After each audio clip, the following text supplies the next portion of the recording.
All right. So I just want to introduce ourselves really quick. My name is Morgan Sharpless. I'm our interim assistant director at the Carruth Center.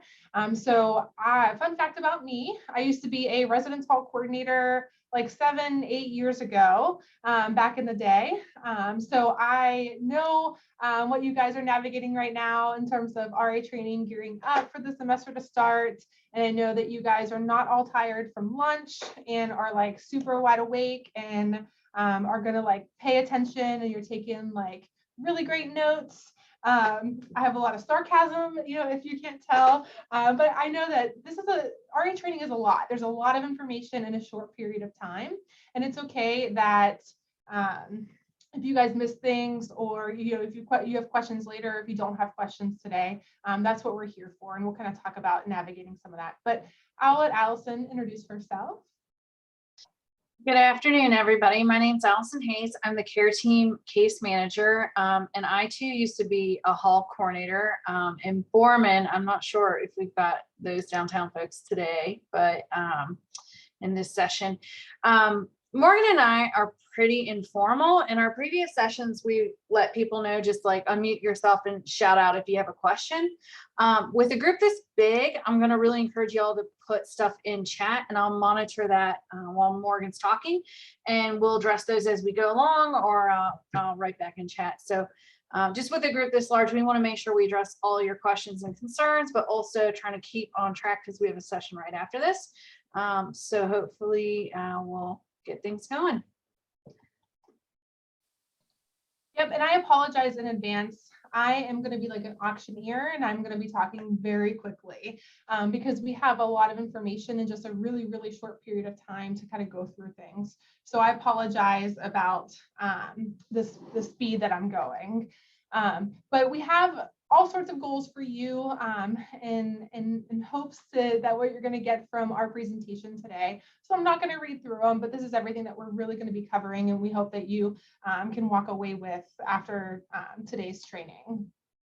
So we were really busy this summer at the Carruth Center. I honestly cannot believe it's August. It's kind of terrifying. I feel like I blinked and the summer was over, but we've been doing a lot of really big things, which is awesome. And so one of the biggest things that we did was we actually changed our name. And you might be like thinking, what? That makes no sense. It looks the same. It does a little bit. One of the things that we did was I'm telling everybody we dropped the P and we added a C. And so I'm telling folks that we're 3CPS is like the acronym for us. I don't know if it's going to stick, but 3CPO. Yeah. I was trying to roll with it, but we're the Carruth Center for Counseling and Psychological Services. And so we dropped the psychiatric services because what's been in the works for the past several years is an opportunity to be able to have more psychiatry appointments for students. And so those of you may or may not know, we were pretty limited in terms of how many new patient appointments that we had for psychiatry because our staff was split between here and WVU Medicine. So our psychiatrists are now going to be with WVU Medicine and Healthy Minds University. And so they're going to be able to offer more appointments and a broader service. And so they're not leaving our building, they're actually just going downstairs. And so they'll still be here on campus and accessible. And so instead of getting psychiatry services through us at the counseling center, it's going to be with WVU Medicine. Another big thing that's changed this summer, and I'm going to talk about these in more detail, is Talk Space. And then we started a Let's Talk series, as well as our urgent and crisis clinic has changed. And I'll give you guys the details. So we heard a lot of the things that students were saying they were wanting, and so we took it and we ran with it. And one of the big things, and I forgot to put this on the earlier sessions, so you guys are going to have to like let the earlier groups know. We're working on online scheduling. So since May, I've been in communication with our IT folks. We've hit some hiccups, snags, and everything that you can imagine in the IT world along the way to get our electronic medical record system communicating with like our web component and making sure all information is secure. So they're telling us it's going to be coming soon in the next couple of weeks. They think they're going to be able to get it rolled out. They've been having some issues with everything crashing our entire system. So we're going to have an opportunity for online scheduling for our triage appointments, which is really exciting. So a little bit about us. We are in the same building, although our name changed, our location didn't change. We're in the Health and Education building. And why this is important is if you ever refer a student to us, make sure that you give them the right location because students can easily get lost. So we are the building, the side of the building closest to the student rec center, closest to the PRT. Students can enter through those doors and we're just up on the second floor. What happens is students go over to the CPAS side and then they end up walking into like a faculty member's office trying to find us at the counseling center. So just let folks know they can either enter through student health and take the elevator up to the top, or they can come up through by the rec center, the door closest to the rec. Another big thing that we did this summer was we revamped our website. And so it just launched on actually Tuesday. And we made a bunch of edits and we kind of reorganized things and put all of our information out there, hopefully in a more clear, concise way. And so if you want to check it out, feel free to. And so something that isn't new, but we were able to renew our contract with is our crisis text line. So a lot of folks get confused because they think it's our counselors that are responding through the crisis text line. It's a national hotline. We know students don't like to always call in, and so we wanted to make the texting feature accessible. And so it's a national line of crisis counselors that will be responding and receive those text messages. So it's a good number to know and to have. It's pretty simple. It's you just text WVU to 741-741. So it's the same as the national text line, just that tagline is different with WVU. And then our phone number. So if you don't have your cell phones, if you don't have our phone number already in your cell phone, please, please, please take out your cell phone right now if you're not using it to Zoom in and put our cell phone number in there and save it as a contact. We're available 24/7. It'll save you some time if you're with a student or you yourself are wanting to schedule. So then that way you don't have to Google our phone number. But it's a good number to have because we're an emergency contact for a lot of things.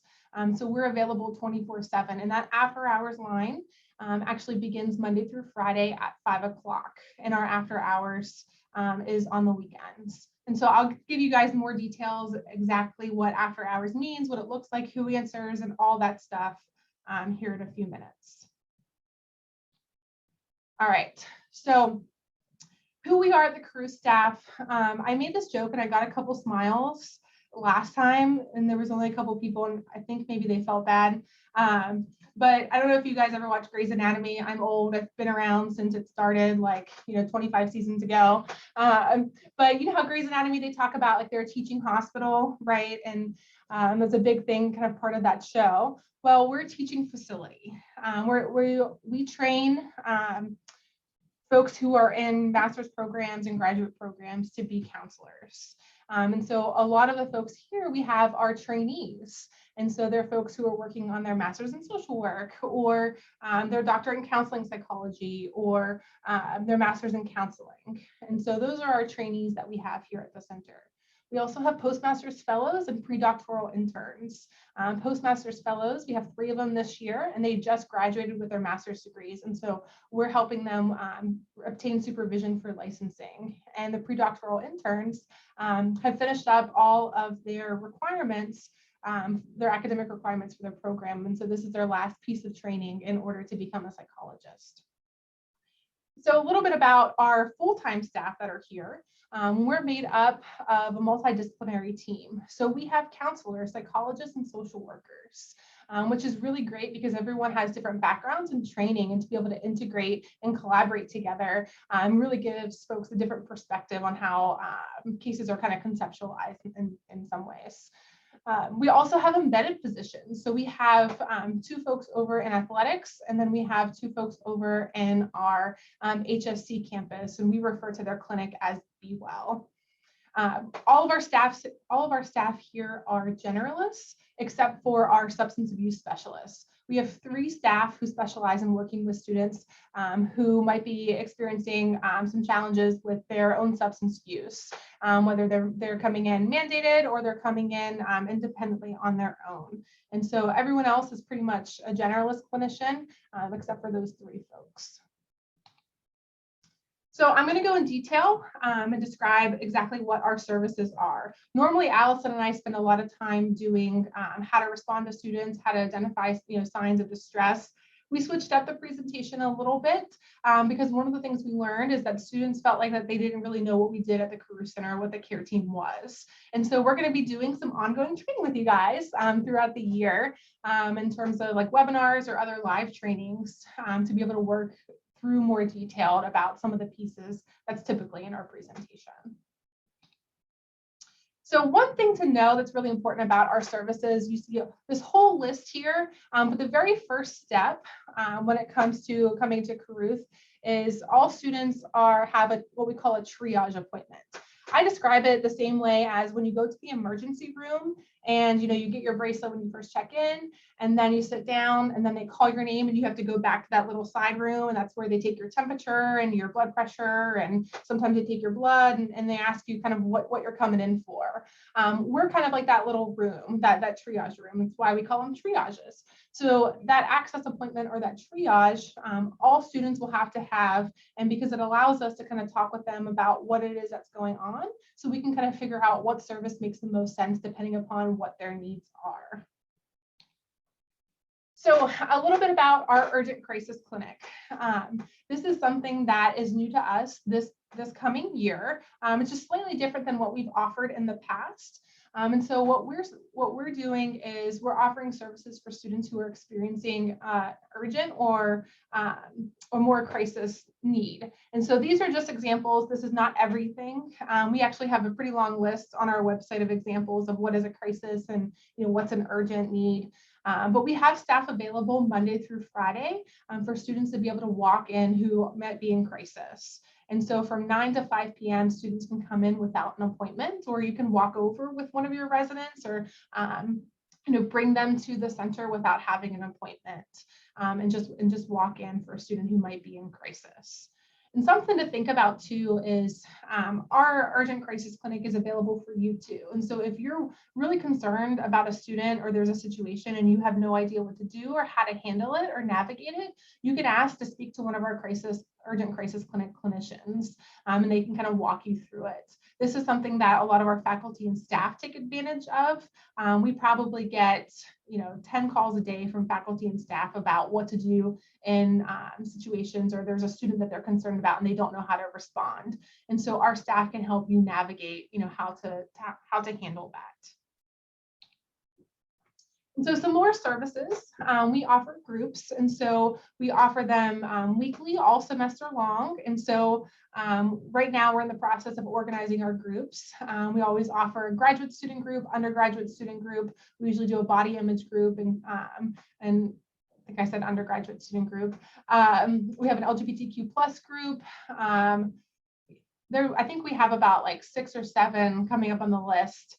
But what we're doing right now is we're trying to figure out, does it make sense for us to have them in person or virtual? We're just trying to figure out with COVID and the variant, because our group rooms are like probably the size of your residence hall room, but we fit about 10 to 12 students in there. And so we're trying to figure out, does that tiny space make that much sense to have that many people in?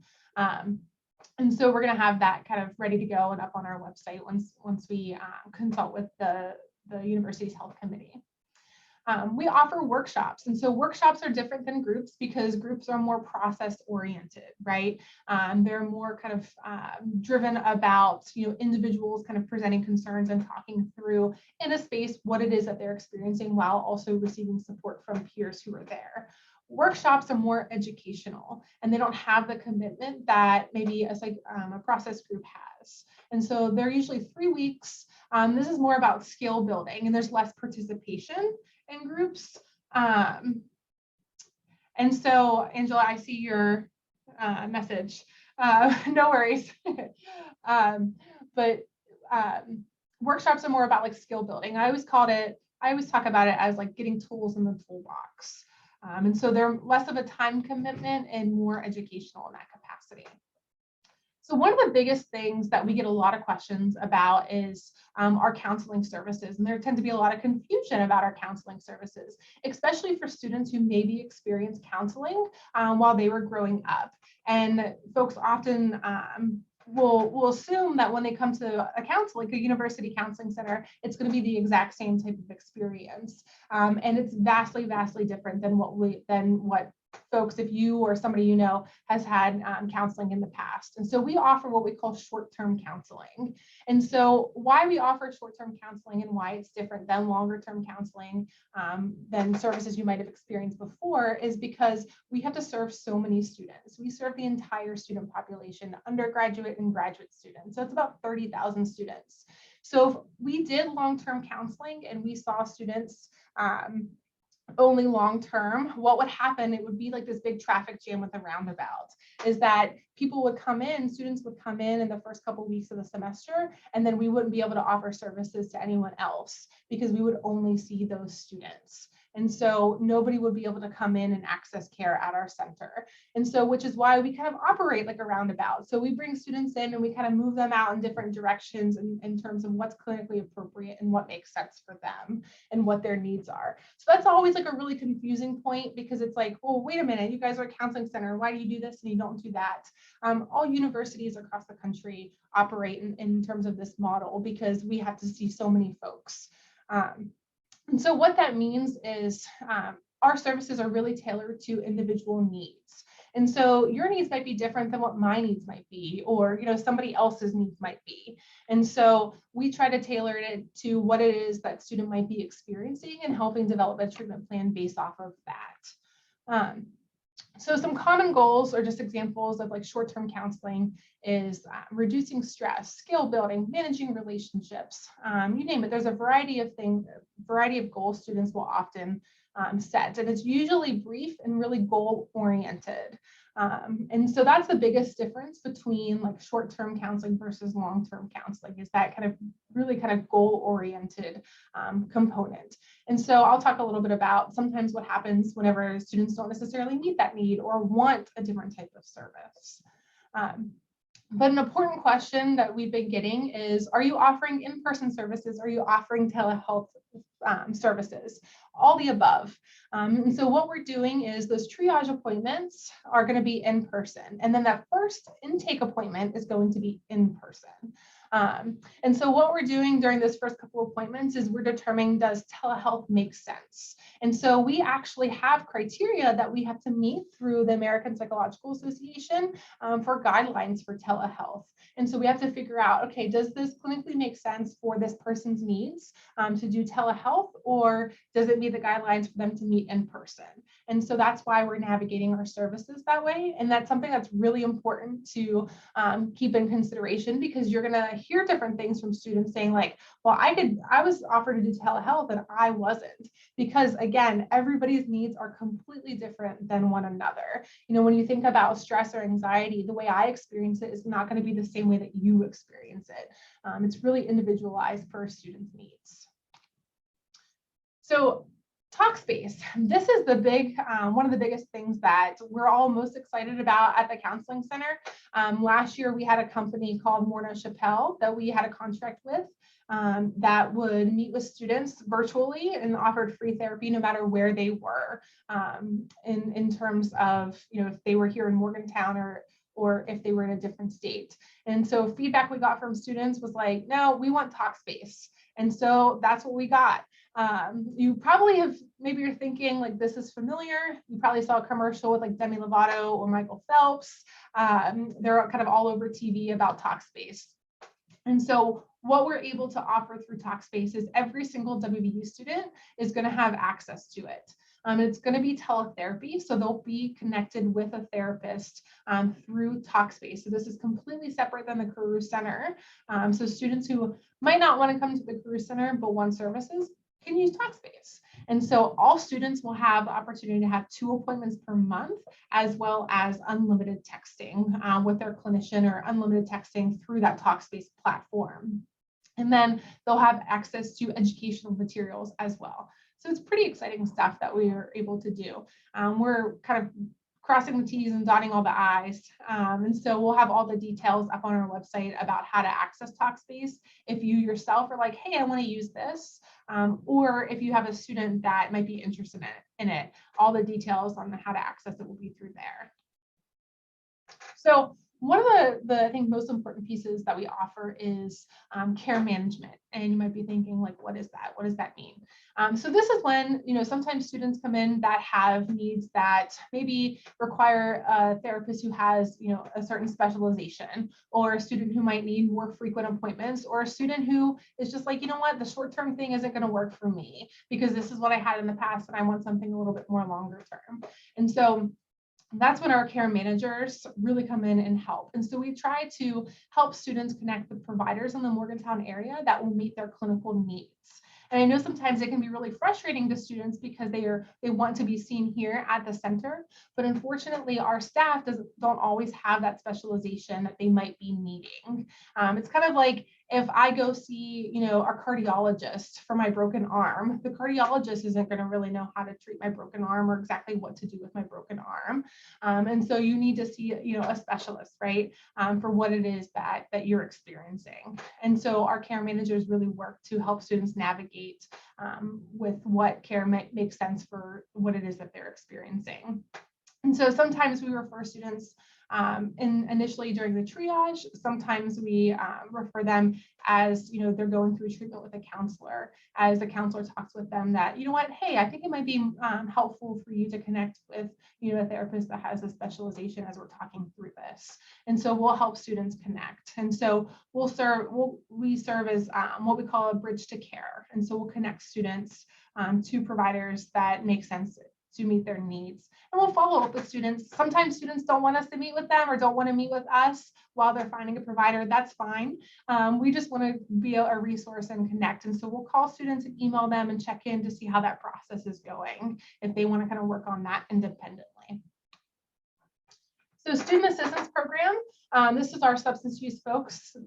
And so you guys will know them through conduct violations. And so anytime students are documented and adjudicated for having any kind of alcohol or drug related infraction in the residence hall, they're referred to us through our student assistance program. And so there is a fee for that. And then also too, students are able to access our substance use therapists through self-referrals. Sometimes students recognize that their alcohol use or their other substance use might be a problem and they want help navigating or managing it. And so they'll connect with our SAP program. So a little bit about outreach. This is what we do with outreach. We're doing RA training. We do all sorts of different programs, a bunch of exciting stuff. You're going to see us through Welcome Week, like all over campus within the next couple of weeks. So it's really exciting stuff that we're able to reach students outside of the counseling center. So we have workshops that we're going to be offering. And one of the most important things I'm also excited about with Talkspace is Let's Talk. And so we're actually going to have staff who are going to be in the mountain lair on Tuesdays. And every single week, I think I have us on there. I'll put the details on our website. But I think it's going to be Tuesdays from 3 to 5 in the mountain lair. And students can sign up to actually meet one-on-one with a counselor. And they actually don't have to come through the Carruth Center. And so this isn't counseling that we're offering. What it is it's more of a consultation and support space. So if you have questions about the counseling center and you've been thinking about coming in, but you're not sure what we do, you can talk to somebody through Let's Talk. Or if you have more problem solving, or if you want some tips and tricks on how to manage something that you're navigating, you can come in through Let's Talk. And so we wanted to limit a barrier to care for students. And so we wanted to have space outside of the counseling center that students can use to kind of talk through some things with a clinician. And then we're going to also have a virtual Let's Talk as well, because we also heard in a lot of the surveys that we did with students, students like the virtual space because then they don't have to come to campus, or if they're somewhere else, they can just kind of like zoom into it. So we'll have it both ways for that. And then the residence hall liaison program is something that's really awesome, that has been in existence for quite some time. Is each one of your halls, you have 2 clinicians that are paired with your hall. And so what will happen with that is those clinicians will work with your residence life specialists to come in during your RA meetings and talk with you guys and answer any questions that you have about our services, or answer questions about anything that you have that you're navigating in your hall or on your floor. But they can also help with like wellness related programming. And so if you're working on putting on a program program, you can have them come into, you can work with them and have them come into your floor or a building-wide program, you name it. So it's an opportunity to have direct partnership with some of our staff. And so that way you have a point of contact. All right, so a little bit about your role. And we're just going to touch on this like very briefly. But Alice and I mentioned we were resident life specialists in the past. And so, we know what you guys do on a daily basis. We know what that looks like. And so one of the most important things, like I used to stress to my staff, is, you're not going to be this RA superhero, right? Your role is really going to be kind of a resource linker. Like you're a link, right, to students. So you live with them. And so you're that person who's going to educate them about resources and help guide them where you need to go. And so one of the key things is setting clear boundaries. I always used to say you can be friendly, but not friends with your residents. Right? You're not going to be hanging out with your residents and doing all the things with them in your own personal time. Or if you do notice some of your residents who might be coming to you like more frequently, and you notice some residents who might be using like a lot of your time, right? There might be a boundary issue there, right? They might see you as their friend. Where that might not necessarily be appropriate, because what happens is you're a student too, and sometimes you can be really consumed by your residents if your boundaries aren't really clear with them. And so using your one-on-one time that you have with your RLSs to kind of talk through how you can navigate setting boundaries and building your relationships with your residents, while also taking care of yourself, because you have a hard job and a really important job on campus. And so with that, you guys are the first contact for students on campus. You're often the people that they feel most comfortable with. When students come into my office, or when I have triages with students, one of the big things I hear from them is that they're having difficulty connecting with others, especially first-year students, that they're not really finding their fit. They're feeling lost. They're not really connecting or making friends, or really finding areas of the university that they met people who maybe share similar interests. And my first question is always like, okay, wait, have you talked to your RA? Have you had a conversation? Do you know who your RA is, right? And I always kind of guide them back to you all, because you guys can help them navigate through those pieces.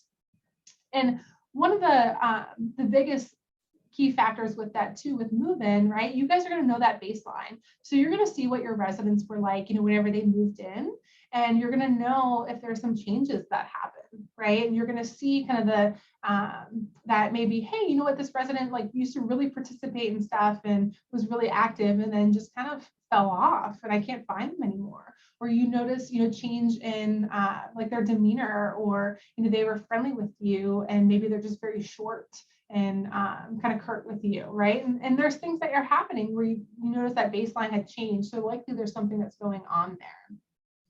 I'm a huge proponent for Welcome Week. And so I know you guys are probably finding out information during training about Welcome Week, but it's really important for you guys to know what's happening during that week, and really encouraging your residents to kind of explore different things that maybe they've never done before, and really helping them kind of connect with other students through Welcome Week.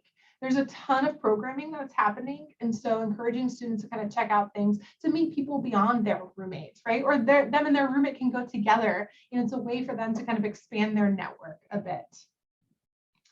So I'm going to skip through this really quickly, but one thing to know about stress, right? There's healthy stress. I think some of you guys might be in that healthy stress phase right now. RA training might be teetering on maybe like a little too much stress.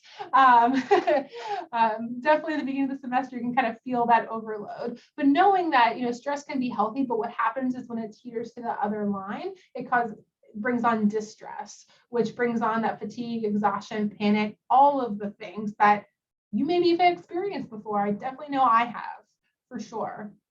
And so you might be thinking, like, how do I know when somebody is not okay, right? And it's really noticing changes in patterns and behaviors. And so as an RA, you live with them, you're on their floor with them, you see them pretty regularly. And so these are the things that you're going to be aware of. And if you're maybe not noticing them, more than likely a roommate is coming to you because the roommate's noticing it. I know where I worked in my building, a lot of times it was the roommate that would come and say, hey, I'm really concerned about my roommate because here's all the things that I noticed that's changed with them in the last couple of weeks. And so those are all data points that that somebody is not okay. A big one, I think, is like personal appearance and hygiene, is that, if somebody is not showering, if, their hair, they just kind of look unkept, or they're wearing the same clothes, or you notice an odor coming, from them or from their room, or their room just kind of being really almost like a disaster, right? It's not really clean at all. That's a sign that somebody's not okay. If they're not taking care of themselves and their daily functioning, then they're not okay. It's a big warning sign. So a little bit about what to do when you notice somebody is not okay. Have a conversation with them, right? And sometimes these conversations can be hard. I used to role play with my RAs who were like uncomfortable having these conversations, especially about the hygiene piece, because it's like, how do I talk to somebody about their personal hygiene or an odor that they may have? And so you can totally role play with your RLSs. They've had these conversations before. They've helped RAs, throughout the years that they've been working here, navigate, some of these conversations.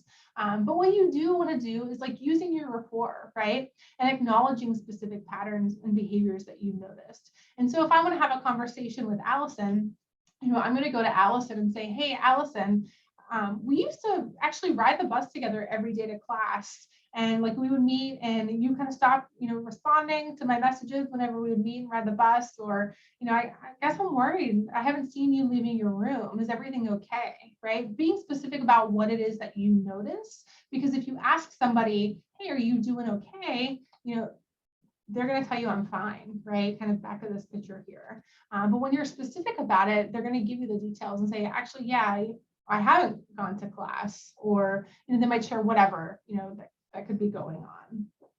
One of the most important pieces whenever you are having conversations with students is recognizing those cultural differences and recognizing that you're not going to have the same conversation with every student, and being able to respect, students' responses, and being able to respect students' willingness to seek help. Right? And so the way that you might expect or want somebody to respond may not necessarily happen in that manner, right? And so making sure that you know your residents, and then you're tailoring your conversation to that individual person, because how you might have a conversation with one person might not necessarily be the same conversation that you have with another person, and really kind of individualizing it and using that relationship that you have with them to really kind of talk through things in the best way with them. One of the big things to avoid that I really want to hit home about is promising confidentiality. And so, if Allison was my resident and she came up to me and says, hey, Morgan, I want to tell you something, but you got to promise me that you cannot tell anybody. And what I'm going to say to Allison is, Allison, I'm so sorry, I can't promise that. If there's something that you want to share and you do want to keep 100% confidential, the only place on campus to do that is the counseling center. I can help you connect to them if you want, but if you do share with me, there are things that I am going to have to report, like Title IX, for example, or, if there's anything else too, I might have to let my supervisor know. So it's a good way to kind of handle that whenever students come to you and want that confidentiality piece. And so I think this is the most challenging part for a lot of students, student leaders, and faculty and staff is, if you are concerned that somebody might be suicidal, is asking that question. And it's really important to be direct about it, and making sure that you're using the right language. And so not using the word, are you thinking about harming yourself? I want you to just remove that word, that harm word, from your vocabulary, because that means something completely different. You can have somebody who is suicidal and having thoughts of suicide, and if you ask them if they're thinking about harming themselves, they're going to tell you no, because they're not. Harm and suicide are two different things. And so making sure that you're using the right language. And there's a lot of different ways to ask this question. And so you can practice. I would encourage you, one of the things that in my training we were trained to do is practice asking, practice getting comfortable asking this. And so whether it's with your co-RA or even your RLS, kind of talking through different ways to kind of ask this question. And so there's just some examples from the previous slide and this slide of different ways that you can ask. Are you thinking about ending your life? Are you having thoughts of ending your life right now? Or just different ways that you can ask. And so what do I do if someone says yes? And so this is where you're going to want to contact your RLS on call or your RLS. And so you guys know who to contact when. But what I want to let you guys know is you're never going to handle any situation if a student tells you they're having thoughts of suicide alone. You're always going to want to involve the RLS, and then you're going to want to involve us at the Career Center if that's appropriate. And so you want to take in consideration safety, right? And so if a student has maybe means in their hand, right, your RLS isn't going to be able to do much, but you're going to want to get the emergency responders to be there. So you want to get like University Police and EMS to respond, and thinking about safety considerations also for yourself in those moments. And so knowing who to call when, and I'll kind of talk a little bit more about that in a second. But one of the most important pieces, I cannot say this enough, is what not to do. Please, please, please, please, please, throughout your time being an RA, if somebody tells you that they're having thoughts of suicide, please, please do not spend, 3, 4, 5, 6 hours with them, or spend the whole, like the all night with them, keeping up and staying awake and talking with them. That can do so much more harm than anything. I see that every single year with RAs. And what we ask is call somebody and get support. It's really, really, really important to involve somebody else, because what happens there is boundary crossing, because then the students will say things like, they might confide in you about their suicidality, and then, that's on you that you're holding for them, right? And then so there's a whole safety piece for them that is at risk there, because you're not a counselor, because you don't know the details. I've spent years of training on how to assess risk, and it's something that is really kind of complicated to do. And so you guys are not doing that. Please get somebody else involved. Get us, the Carruth staff, involving your RLS, and they'll get us involved as well. Another thing is, do not wait until the next day to tell your RLS or to contact the Career Center or to only submit an advocate report. Responding in that moment is absolutely, absolutely paramount. And sometimes students will come to you and say, I've been thinking about ending my life, and I have this medication, and can you hold this for me? Or I've been thinking about cutting, and I want to give you this razor. Can you keep this for me so I can keep myself safe? No, you're not going to be able to do that. This is where you're going to want to involve your RLS and say, like, I'm not going to be able to do that for you, but I want to help you navigate getting help. So I'm going to reach out to Emily right now. I'm going to reach out to, the RLS on call, whoever that might be. And so getting help for suicidal ideation, always call us. Again, we're available 24/7. You can talk with us during our business hours, 8:30 to 5, and speak directly with the clinician, and we can kind of walk you through on how to navigate what it is that's going on, or talking with the student, whatever it might be. If it's a life-threatening situation, again, getting those EMS folks, getting University Police, getting the first responders there immediately. And then two, always informing your RLS.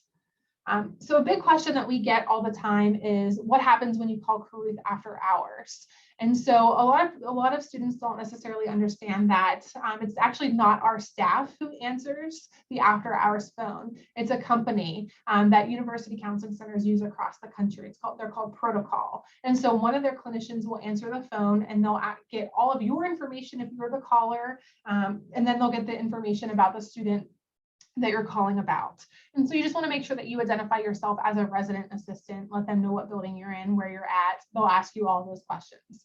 And then from there, they'll transfer you to the counselor, who is going to kind of assess and ask you all the details. And so they're going to talk you through what, the information that they need, and give you feedback and support about what it is that might be going on. And it's, every case is different. So it just kind of depends on the scenario. And then their staff, if they determine that they need to contact us, they'll contact our on-call services. And so they'll call us, and then we can respond in person and come out to the residence hall. And then in addition to the after hours, is, I get this question a lot: what happens if the student doesn't want to talk to the after hours counselor? 100% always call after hours anyway. And your RLS is going to do that with you, or they're going to recommend that you do that. Because what happens is you might have a student who is acutely suicidal and you don't know that, right? Because you're not trained to assess for that. And the student's telling you that they don't want you to call a counselor, they don't want you to tell anybody, right?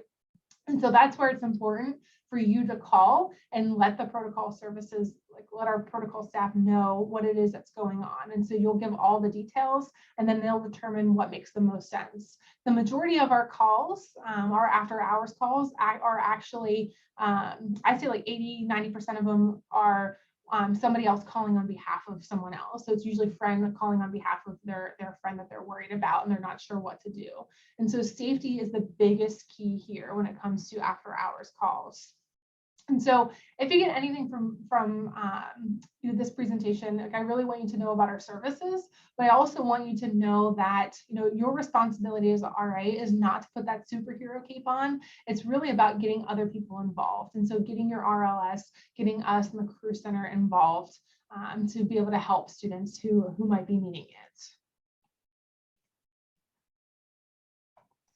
All right. So after you get that initial help, documentation is so important. So I think later in your have y'all already done your like conduct training or IR reporting? Have you done that? Wonderful. Okay. So someone's already hammered into your heads the importance of documentation. So I won't go in there any further. But the key point is what you're going to do is handle the emergent situation with those emergency resources that Morgan talked about. And then the next step is documentation and getting that to the care team. So what is the care team? It's a behavioral intervention team. So what we are, a group of WVU professionals, we're all professional staff members. And we meet weekly to go over referrals that come to us about students that could use some extra support. Students that might be dealing with complex concerns or something that needs coordination across multiple different campus departments or units. WVU has a lot of policies and procedures that can be difficult to navigate. So a big piece of what we do is help students understand that. And then another big piece of what we do is get students connected to resources, whether they're on campus or off campus. Ultimately, our goal is to prevent small problems from becoming larger problems. We want to help students early and often so that they can be as successful as possible here at WVU. So we really are trying to reduce those barriers and get them the support. So it's really important to also know what the care team is not. I'm going to start off with my pet peeve. The care team is not cares with an S. It is singular care team. We've had a lot of people helping us recently with the COVID response. And then there's the CARES Act funding. And I think a lot of people got jumbled and confused. And now it's kind of rampant. So care team is with no S there at the end. We are also not an emergency service. Reports are reviewed during business hours rather than 24/7. So that's why we spent a lot of time going through those emergency procedures with you all, because that is going to be what you need to do there in the key moment, and then following up with reporting afterwards. So we're not a punitive body. We're not here to absolve anybody from doing their duties as well. We're just here as a consultation and support body. So what should be reported to us? A couple different kinds of concerns. The first is academic concerns.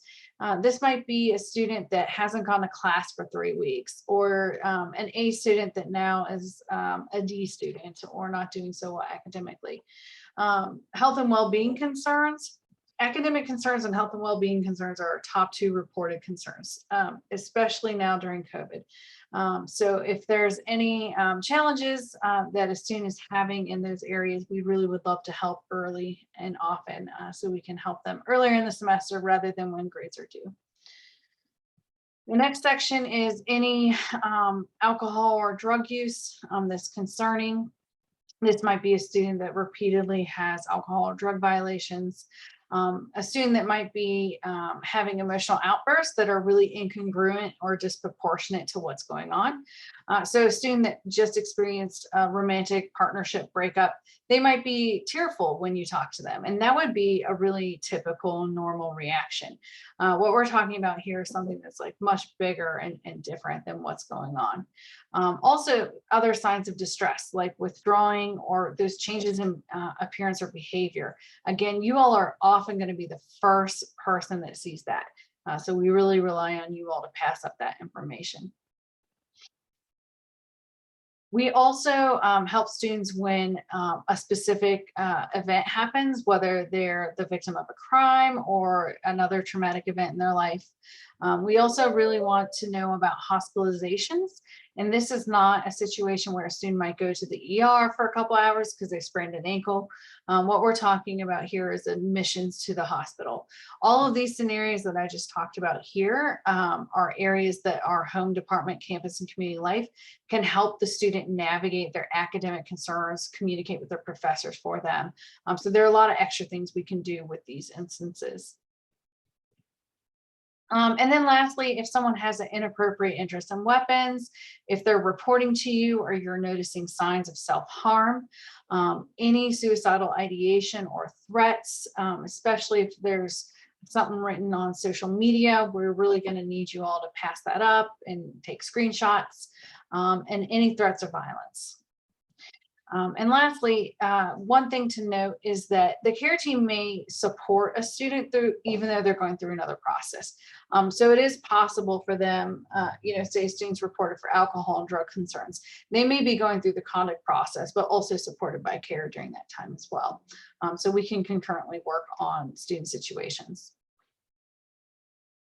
So reporting, on our website, anybody can submit a report. Every single page has a button that says, submit a report here. For RAs, you all are going to be submitting IRs.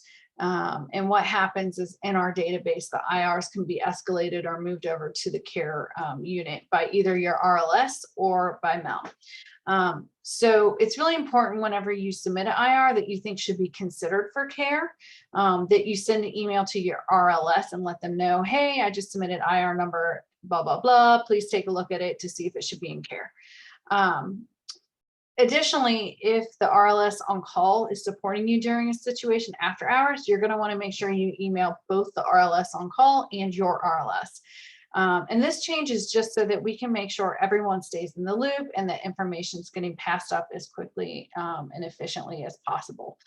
Going along with that too, they may ask you to revise the report. They may say, hey, your narrative here is a little unclear. Can you help me fill in the gaps? So there might be a little bit extra legwork in that area. But it's just so that we can get really timely and accurate reporting and sharing communication pretty quickly. So whenever there is a care referral, the idea is that we're going to do something about it. We're going to approach the student and see how we can help. 95% of the time, the person for a residence hall student that's going to reach out is going to be your RLS. But there will be potentially occasion that your RLS might ask you to do an intervention. Instances when that happens would be where there is no risk that we know about at all. And where you might be a content expert. So say, for example, there's a student in your hall that is having difficulty getting connected within the engineering department to, like tutoring resources or other support resources in that area, and you happen to be really involved in that academic department, you're a mentor over there, you might be the best person to speak to them about those resources and getting involved and like who their best advisor is and advice on coursework. So that might be a situation in which you would do an intervention instead of your RLS. Really just in instances where you're going to be the content expert. In those instances, we're going to ask that you directly address the behavior of concern. Like Morgan was talking earlier about being direct and specific about what's been observed. You don't want to say like, hey, how you doing? You okay? You know, it's very easy for someone to say yes. And so we don't really know how that matter's been resolved, and it doesn't really open the door for a conversation. So we really want to make sure that y'all are able to talk to them about any resources and make sure that they get referred to them. We want to make sure that you follow up with them and see how that went, answer any questions they may have, and then report back to your RLS about how that conversation went. So Care Team and Carruth. So we both are here to help students, and we both help a lot of students that have mental health challenges. So sometimes it's a little confusing to differentiate between us. So Carruth Center can provide support in the immediate moment. They are a 24/7 resource. If you haven't already, please put their phone number in your phone because they can help you with emergencies. Whereas the Care Team, we go based on referrals after the emergent moment is over. And we kind of review that during business hours and determine what connections and resources and next steps we're going to take. The Carruth Center can talk to the student if they're present with you, and typically they do not cold call students. This is part of their ethical boundaries with students and their autonomy to engage in services or not. Whereas Care, we are action oriented, and our main purpose is to reach out to students and determine if there are resources and supports that they'd be interested in talking about. We also are flexible in our interventions, and so students can have a Care Team intervention with a person where they don't even know that's happening. So we can be creative in that sense. Carruth is counseling, whereas Care is not. Care is case management. And lastly, just like Carruth is counseling, they have confidentiality at a higher level than with the Care Team. So the Care Team is FERPA bound, and that means that I'm a mandated reporter for Title IX. So as Morgan said before, the true confidential resource on campus is WVU Medicine and our Carruth Center. So as you all navigate through being an RA and helping students with their concerns, we want to remind you of a few things. First and foremost is that you have support. You have support from your RLS, you have support from the Carruth staff, you have support through Care. As you're helping students that might be in crisis, make sure you take time to breathe, take a moment to collect your thoughts, and then lend them your calm, because this is their crisis, not yours. So you want to really make sure that you're kind of being the person in charge and being calm in that manner. And as a reminder, Care services and Carruth services are available for you all. And we hope that you do engage in those services if you need them. It's really important to take care of yourself and engage in self-care. It can be a stressful job. It can be a hard job. Certainly I wasn't an RA when I was in college because I didn't have my act together and wasn't responsible enough. So you all certainly are way ahead of the game, and there's a lot that you do. So it's so important for you to take care of yourself as well. And I think that's it. So what we'll do now, we'll open up to questions. You can put it in the chat, or you can go ahead and unmute yourself and shout it out. And we'll go from there. Okay, so I'm going to go ahead. There's one in the chat. Give me a second to read it and respond. But if anybody else has questions. Yes, phone numbers in the chat. I'm going to read, Sarah, I think you're talking about the counseling center. I'm going to read this question out loud. And so it says, I have had residents and friends tell me that their insurances are not covered through your office and were referred elsewhere. So just to clarify, we don't accept insurance at the Carruth Center. Student Health, WVU Medicine does, but our services, we don't bill insurance. But you're probably talking about like referrals and connecting students to off-campus providers. So you said, is there a list of insurance on your site that I can refer in order to inform my residents better? Is this something that may differ from each person? This may be something that is more specific for the psychiatry department, but not you guys. It could be even if once they were referred beyond, are there good places around the area that you can give us recommendations for them to reach out if they don't want to work at the Carruth Center for the referral? No worries on the big question. I love your question, Sarah. So I'm going to break it down. So I'm going to go back up to the top. So we don't take insurance at the Carruth Center. WVU Medicine does. So if students go to student health or if students are wanting psychiatry appointments with WVU Medicine, so they will be taking insurance. And so WVU Medicine and in West Virginia University have been working together to work on this, and they know that there might be some plans that that could be challenges for students to access psychiatry. And so they have a process for that. So the Healthy Minds University folks are going to be facilitating that for students and making sure that they can get connected to care regardless. And so that's going to be a piece that's going to be taken care of. Now, if you're looking for a therapist in the community, we actually have on our website a list of, it's like a Google Doc that we have live that we just continuously update and edit because private practices are always changing. So we have it organized by two pieces. So we have it organized by like location. So we start with like within walking distance downtown and proximity to campus. And then that lists all the insurances of whose insurances is accepted where and which provider accepts what. And so that's a good start for that. But we see a lot of students, I meet with a lot of students who come into the center and they're like, look, I'm not interested in Carruth services. I want something more long-term. You know, I want a provider with this specialization. And so still encourage those students to come to us because we can connect them with the specific type of provider if they're looking for maybe a specific type of therapy that they've had in the past. We know all of the counselors in the community area. And so can't really give like specific recommendations because it really depends on what a person's needs are. So like trauma therapists, eating disorder specialists, like it really kind of depends on what the person's looking for, which is why we always say come to Carruth and we'll guide students in the right direction. So I think that maybe answers that. I'll just add on to that too, is that when students are referred out, they're always referred to a place that, to the best of our knowledge, covers their insurance. Also, students can go to their insurance agency with their policy and see who's covered in the area.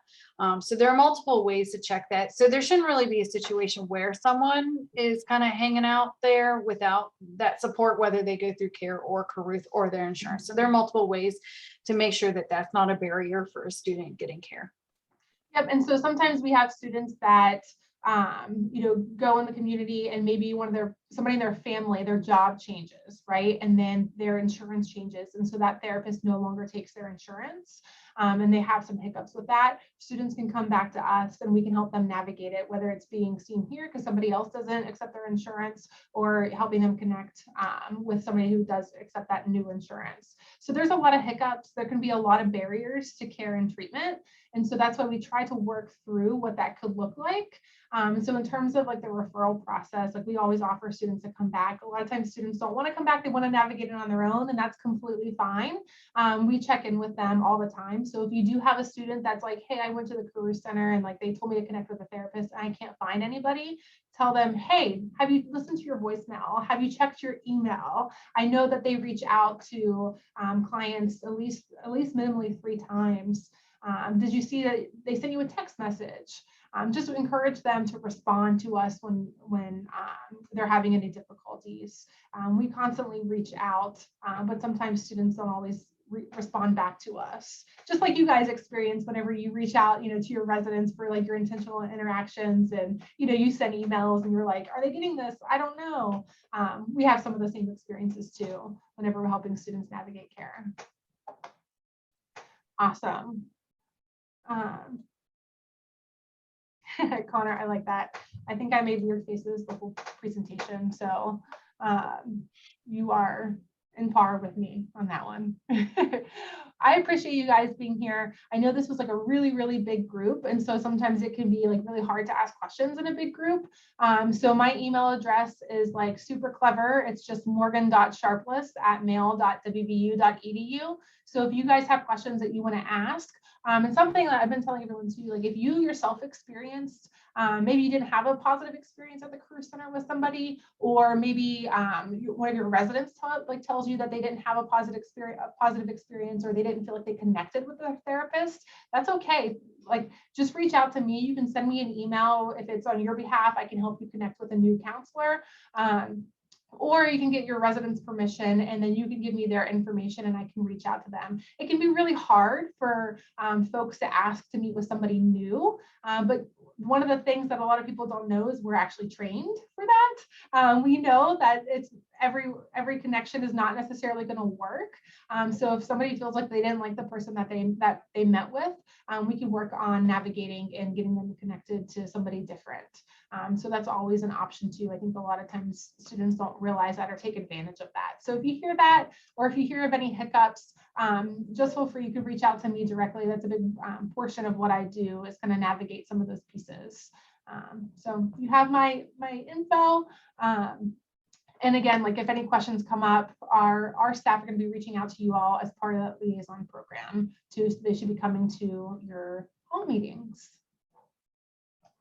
Awesome. Well, Alice and I think have another group at 3 o'clock. So it was nice meeting with you guys. Enjoy the rest of your Friday, and we'll see you around probably on Welcome Week. Bye.